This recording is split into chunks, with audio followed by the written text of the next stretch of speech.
Namaskar, a warm welcome to World News and Indian Perspective on All India Radio. This is Vaibhav Jyotsna Srivastav and with me is R.S. Raghu bringing glimpses of the major developments of the day from across the globe. Over the next half an hour, we shall bring you the latest from the world of politics, economy, sports, entertainment and more. The headlines. External Affairs Minister of India Dr. S. Jaishankar meets Qatari counterpart Mohammed bin Abdul Rahman Al Thani in Doha. NATO declares China a security challenge, call on Beijing to uphold its international commitments. US President Joe Biden shows up EU allies ahead of the meeting with Russian President Vladimir Putin on Wednesday. India's Health Ministry says country registering significant decline in active coronavirus caseload. National Investigation Agency announces reward of 10 lakh rupees for information on 2 suspects in the Israel embassy blast. And in Euro 2020, European titans clash in the group of death matches.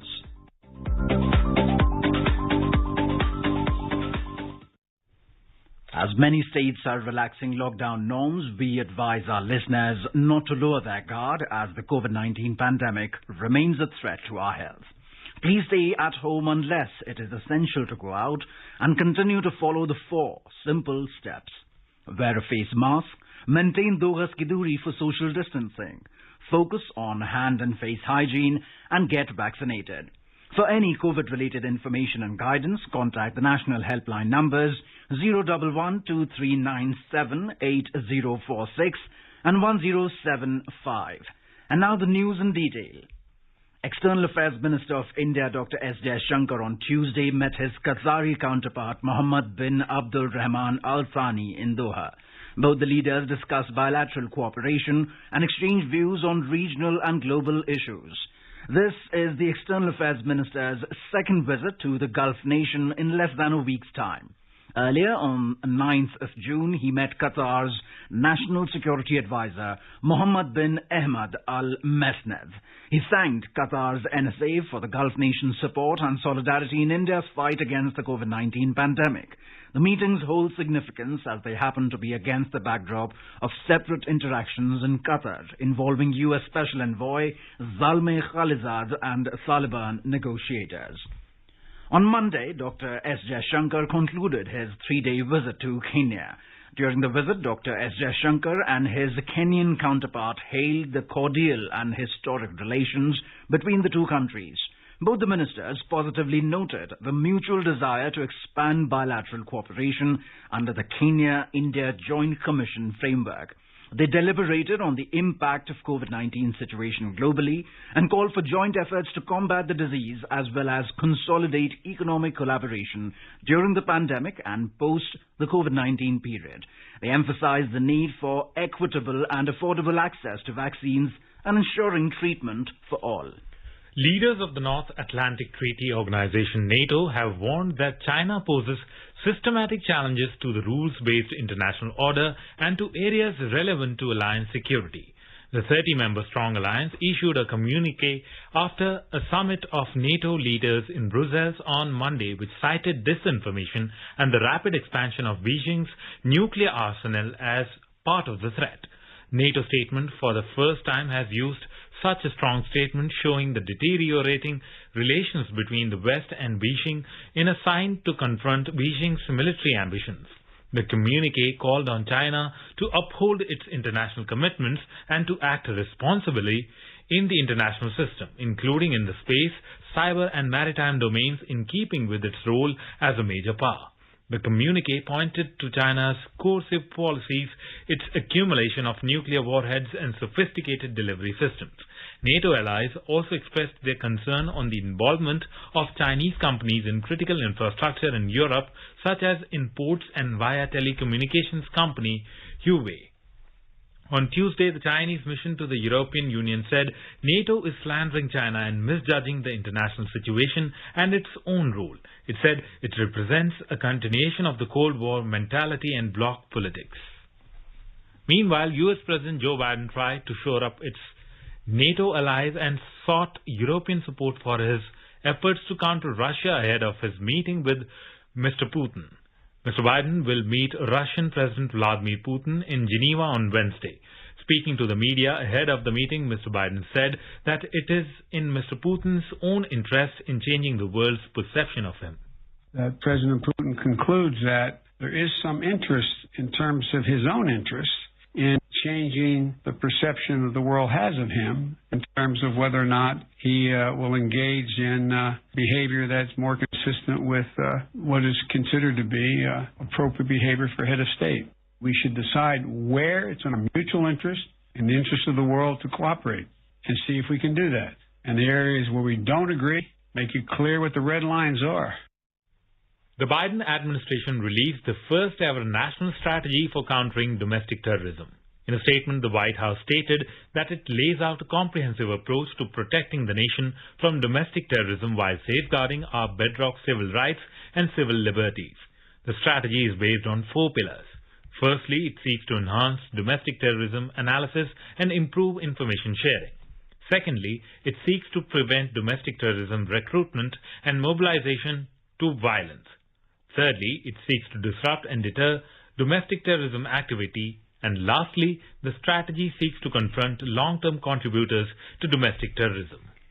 The 21st of June is celebrated as the International Yoga Day. Ahead of the occasion, India's Health Minister Dr. Harshvardhan addressed the inaugural ceremony of the Global Yoga Conference 2021. He said the government is committed to take yoga to every citizen as this is beneficial for health and the well-being of the entire population. In today's Hotspot section, we bring you an exclusive interview with Ved Rajesh Kotecha, Secretary, Ministry of Ayush, on the preparations for the International Day of Yoga 2021.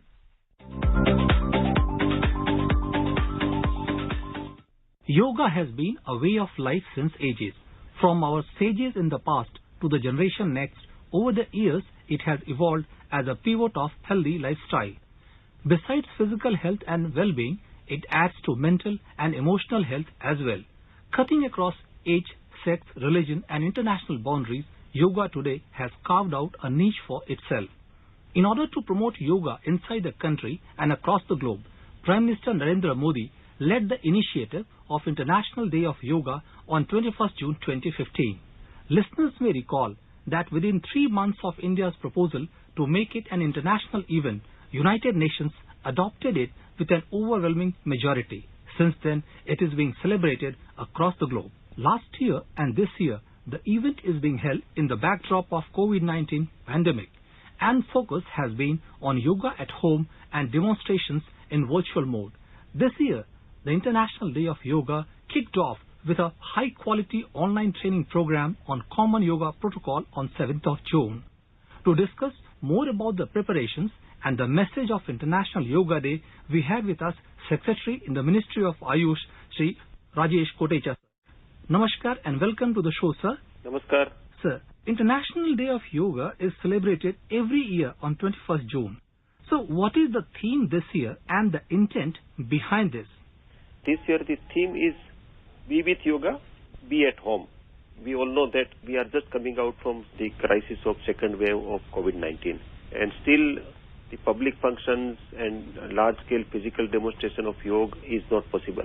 So we have, from the beginning, when we have started 100 days countdown of International Day of Yoga 2021, we have started propagating this theme of Be with Yoga and Be at Home. The suggestion came from visitors of our social media, state governments, yoga organizations and different ministries of the Government of India, while interacting with them into our internal coordination meetings chaired by Secretary and chaired by our Minister. So Be with Yoga and Be at Home is largely popularized now, and everybody is having this message that now this year we'll do yoga, but we'll stay home. Given the fact that we have been amidst COVID-19 pandemic, as you said so, sir, last year the emphasis was on promotion of yoga virtually. How do you plan to go this year? Actually, we all know that not only promotion, but in last 1 year, after the COVID pandemic and first lockdown, lot of things has happened. Large population across the world have used yoga as an essential tool, important tool to deal with COVID-19 pandemic. individually or collectively or at the government level.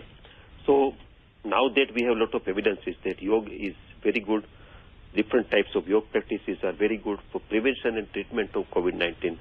You may be aware that Government of India has released National Clinical Management Protocol for treatment of management of COVID-19 through Ayurveda and Yoga. So yoga is an integral part of treatment of COVID-19, and there are different designs and protocols of yoga practices available for COVID treatment. It is also very essential for prevention, and it is accepted now that even post-COVID, the damage to the lungs can be reversed through different yoga practices. Not only that, there is third perspective available. It is stress alleviation, coming out of anxiety and stress, because the large portion of the people, not only in our country, across the globe, they are staying home because of the COVID in different types of lockdown situations. So yoga practice individually is very much helpful to come out from the stress of staying home and away from routine activity.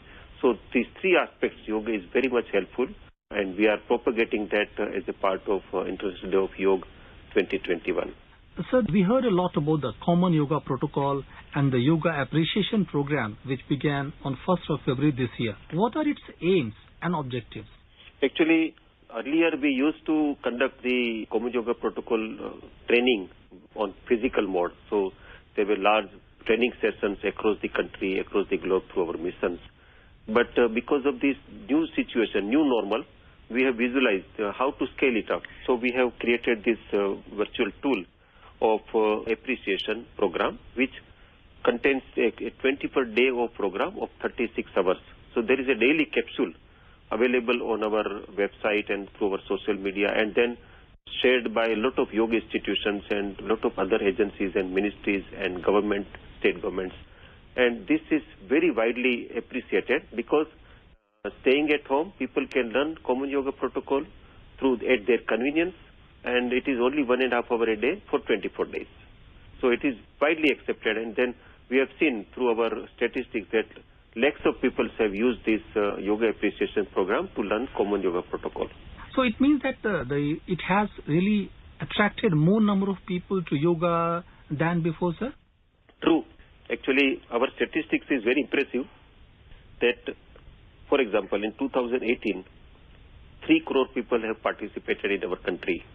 In 2019, 9 crore people, almost 3 times, have participated in IDY 2019. And in 2020, as per the self-reported statistics, because it was all virtual, 13 crore people participated into the IDY. So you can see from 3 crore in 2 years, it went up to 13 crore. So this virtual dissemination is easy to scale up, and that is what we are seeing, that people are interested, and because of the new normal, people are available on digital platforms, and then digital platforms has a lot of capacity to scale it up. That is what we are seeing. Thanks a lot, sir, for joining with us and sharing your valuable insights on the upcoming International Day of Yoga. Thank you so much.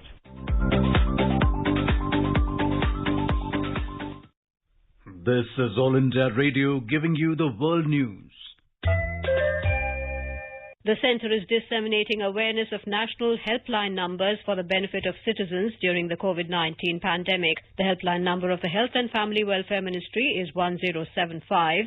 The child helpline number is 1098. For senior citizens of Delhi, Karnataka, Madhya Pradesh, Rajasthan, Tamil Nadu, Telangana, Uttar Pradesh and Uttarakhand, the helpline number is 14567. The helpline number of National Institute of Mental Health and Neurosciences, NIMHANS, for psychological support is 08046110007. Ayush COVID-19 counselling helpline number is 14443, and MyGov WhatsApp help desk number is 9013151515. Welcome back to World News. The Union government has said India is registering a significant decline in the active caseload and new cases of COVID-19. Briefing media in New Delhi on Tuesday, Joint Secretary of Health and Family Welfare Ministry, Lava Agarwal, said a decline of 30% in average daily new cases was registered in the last 2 weeks. The recovery rate has reached 95.64% and it is continuously improving in the country. terming vaccination as a major tool in the fight against the COVID-19 pandemic. Mr. Agarwal said over 26 crore 5 lakh COVID vaccine doses have been administered in the country so far. Mr. Agarwal also cautioned that despite the decrease in fresh cases and positivity rate, people must rigorously follow COVID-19 appropriate behavior. Now let us take a look at the coronavirus updates from around the world. The Public Health England confirmed that the Pfizer-BioNTech vaccine is 96% effective and the Oxford-AstraZeneca vaccine is 92% effective against hospitalization after 2 doses against the Delta variant of the coronavirus. Japan Foreign Minister Toshimitsu Motegi has announced that it will send 1 million doses of COVID-19 vaccine to Vietnam following recent new outbreaks. South Korea has begun easing restrictions on concerts and sporting events, allowing up to 4,000 people to attend from a capacity limit of below 100. The EU has surpassed the 300 million COVID-19 vaccinations threshold. The European Commission President Ursula von der Leyen has said, India has started the clinical trial of Bharat Biotech's Covaxin on children. Many countries in the world have approved COVID vaccinations for use in children and look to expand their nationwide vaccination campaigns to cover children as well. However, the WHO had earlier appealed to such nations to prioritize the elderly and at-risk population around the world before including children in the vaccination drive. In a series of explainers, WHO's chief scientist, Dr. Soumya Swaminathan, explains the rationale behind this appeal and other aspects pertaining to vaccination of children. So the reason that today in June 2021, WHO is saying that vaccinating children is not a priority is because children, though they can get infected with COVID-19 and they can transmit the infection to others, they are at much lower risk of getting severe disease compared to older adults. And that is why when we started prioritizing people who should get the vaccination when there are limited supplies of vaccines available in the country, we recommend that we start with healthcare workers and frontline workers who are at very high risk of exposure to the infection, also elderly, the people who have underlying illnesses that make them at high risk to develop severe disease, and start with those groups. Protect them first because we want to reduce the death rates that we are seeing today globally, and then gradually come down age-wise in the population till we get to children.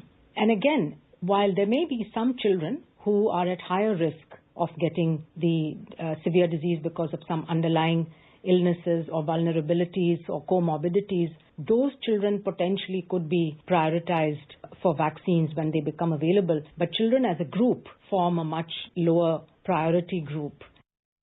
On the question of the status of clinical trials of vaccines on children, Dr. Swaminathan said that they are under progress. Most vaccine companies and developers are currently doing studies in children, starting with the 12 to 18-year-olds and then progressively going down to younger and younger age groups. So as that scientific data comes out of the studies, the SAGE, which is the Strategic Advisory Group of Experts on Immunization that actually develops vaccination policy for WHO, which is then adopted by many countries. The SAGE will look at this data as it comes and make recommendations on how the vaccine should be used in children, at what dosage, what interval, etc., whether there are any safety precautions or contraindications. All of that will be provided in detail. But again, to go back to the point of children, except for very few children who are at high risk, not considered to be at high priority right now because we have limited doses of vaccines. We need to use them to protect the most vulnerable. And also we have to remember the fact that it's not necessary that children must get the vaccine before they can go back to school. We've seen in many countries that schools have been kept open very successfully, and as long as the adults who are working in the school environment are vaccinated and adults in the community are getting the vaccine so that infection rates start dropping, then by following the other public health measures that have been advised for school safety, schools should be able to reopen safely. The United Kingdom has secured what it described as a historic trade deal with Australia. In a statement, the UK government said that Prime Minister Boris Johnson and his Australian counterpart Scott Morrison agreed to the free trade deal in a meeting in London. The statement said that the agreement will eliminate tariffs on all UK goods and boost jobs and businesses across the country. The United States will grant $115 million in cooperation aid to El Salvador to slow migration from the Central American country. Administrator of the United States Agency for International Development, USAID, Samantha Power said on Monday that they can work with local partners in Central America to expand opportunities for youth and help them get away from violence. A gas line explosion at a market in Hubei province in central China has caused the death of 25 persons. State television reported that local officials announced the formation of an investigation team to look into the cause of the blast. The blast occurred on Sunday that ripped through the market in the city of Xi'an, which injured 138 people. Chinese President Xi Jinping has called for a thorough investigation into the cause of the blast, state media reported.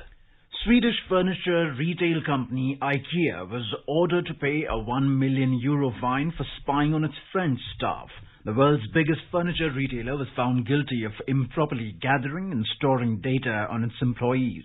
A French court ordered the fine on Tuesday.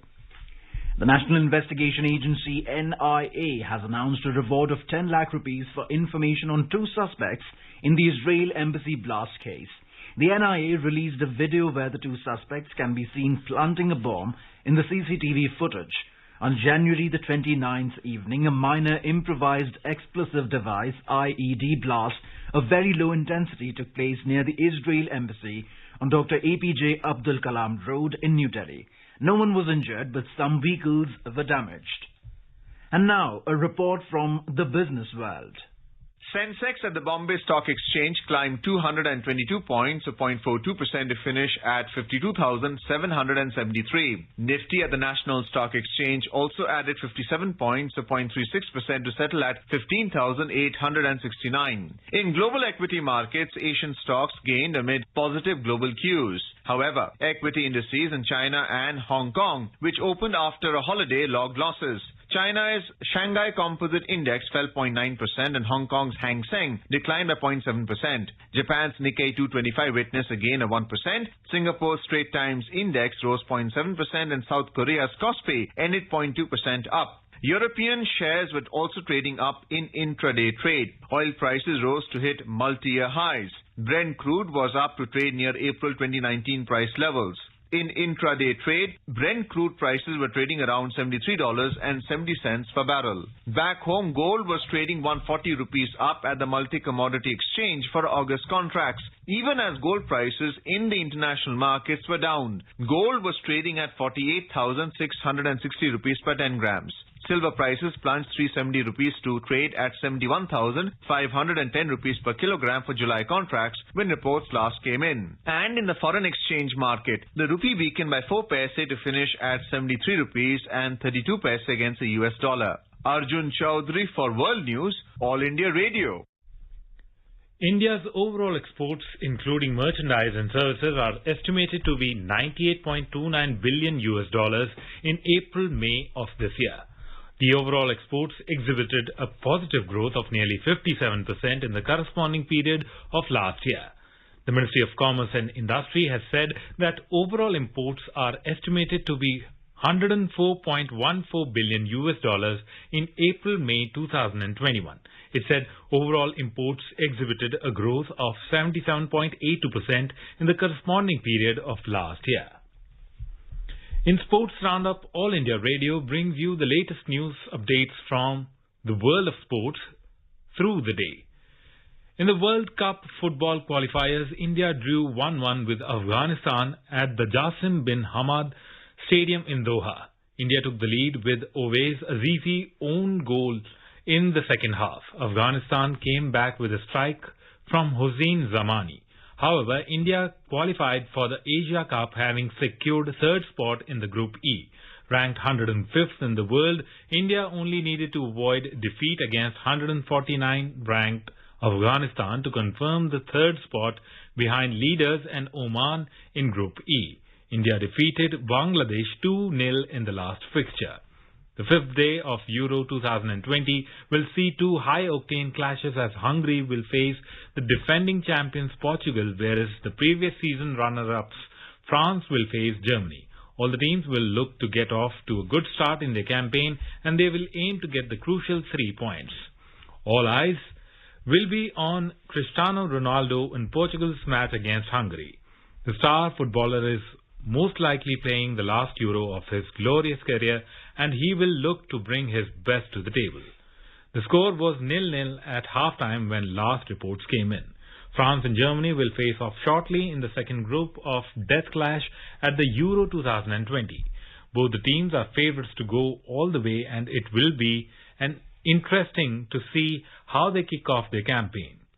The match will begin at 12:30 a.m. IST. And now let us take a look at the major developments around the world as reported in the foreign press. Washington Post reports that Nicaragua's government under President Daniel Ortega has arrested a dozen opposition leaders. Wall Street Journal cites a study to report that the COVID-19 virus infected people in 5 U.S. states well before the first cases were reported. The South China Morning Post reports that China says no abnormal radiation at Taishan nuclear power station. Khalij Times writes that India closes criminal case against 2 Italian Marines, and the Himalayan Times writes that the US CDC to suspend import of dogs from more than 100 countries over rabies concerns. Apart from disseminating information and creating awareness amongst the masses, radio also has its role in preservation and promotion of ancestral traditional values in the society. For physically challenged people, radio is not just a source of entertainment in the society, but it has become a skill learning center where they are learning a livelihood. On the occasion of the Golden Jubilee Year, or AIR, our Leh correspondent filed this report. Radio plays a crucial role in the life of people living in far-flung areas of Ladakh, where medium of mass communication is very limited. However, radio proves very beneficial to many people who even learn their life skills and earn livelihood with it. One such person from Zanskar Valley is Mr. Tringtundup, who is physically blind, but his effort to learn to play musical instrument Surna made him self-reliant. I am willing to teach interested students who love to play musical instruments Surna before I die. Preservation and promotion of traditional musical instruments is the need of our younger generation should come forward and learn this traditional instrument. During auspicious occasions, Ladakhi New Year, Losar, marriage ceremony, archery tournament, and even in state function, I participate and play Surna. He speaks about his encounter with his Surna teacher Ali Mohammed through All India Radio Leh. With Ramesh Chandra, this is Punsu Gwangbo reporting from Leh, Ladakh. The World Elder Abuse Awareness Day, WEAAD, observed each year on 15th of June. It was officially recognized by the United Nations General Assembly in 2011. It represents the one day in the year when the whole world voices its opposition to the abuse and suffering inflicted to some of our older generations. Violence, abuse and neglect of older persons are the most hidden and underreported violations of human rights. Now a quick look at the headlines once again. External Affairs Minister of India Dr. S. Jaishankar meets Qatari counterpart Mohammed bin Abdul Rahman Al Thani in Doha. NATO declares China's security challenge, call on Beijing to uphold its international commitments. US President Joe Biden shores up EU allies ahead of the meeting with Russian President Vladimir Putin on Wednesday. India's health ministry says country registering a significant decline in active coronavirus caseload. The National Investigation Agency NIA announces reward of 10 lakh rupees for information on 2 suspects in the Israel embassy blast, and in Euro 2020 European Titans clash in the group of death matches. India is celebrating the 151st birth anniversary of Mahatma Gandhi. Before we end, let us listen to his favorite bhajan, Vaishnava Jan, by artists from Kenya.